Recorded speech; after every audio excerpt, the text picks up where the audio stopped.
Before 1939, rural East Africa was defined by movement and tradition.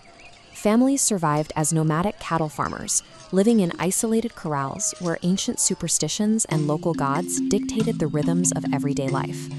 But village life was often trapped in friction. High rates of heavy drinking fueled constant internal conflicts, while deeply held beliefs in witchcraft fostered a culture of secrecy and suspicion. Then, a wave of local preachers and early missionaries arrived with a direct proposition, centered on the concept of okulokoka. They asked farmers if they were tired of their destructive habits, offering a way to stop the drinking and the chaos through a personal commitment to change. The movement's success relied on a radical shift in mindset. Before they could discuss theology, these preachers had to convince people that they possessed personal agency, that it was actually possible to break a cycle of deep-seated fatalism and take control of their own lives. Spreading this message required walking directly into hostile, remote territories. Pioneer preachers like Blasi Okigozi left the relative safety of their homes to carry the movement into the dangerous, unforgiving landscapes of places like Rwanda. The physical toll was immediate. Within a year or two of arriving in the field, Okigozi contracted a tropical disease, likely malaria, and died. His sudden death left a perilous void in the mission.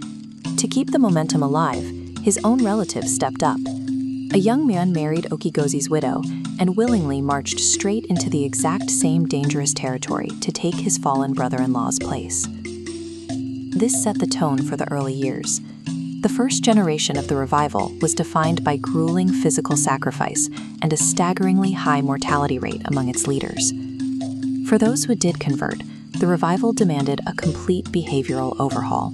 It directly challenged the traditional village norms of witchcraft and suspicion by enforcing a strict culture of absolute public confession. If you had a grievance, you had to speak it aloud.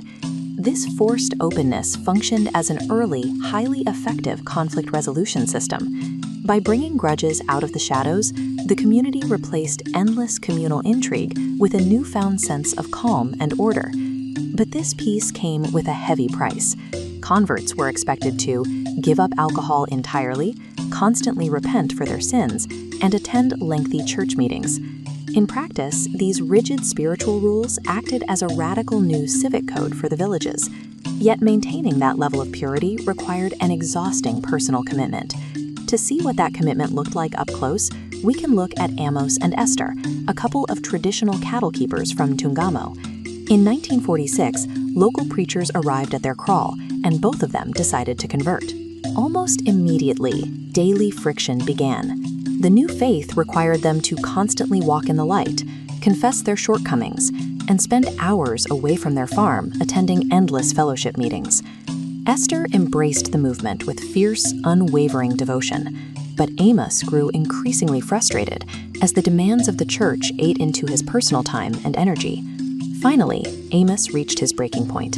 He loved looking after his cows, and he decided the strict religious rules were simply incompatible with the practical work of farming.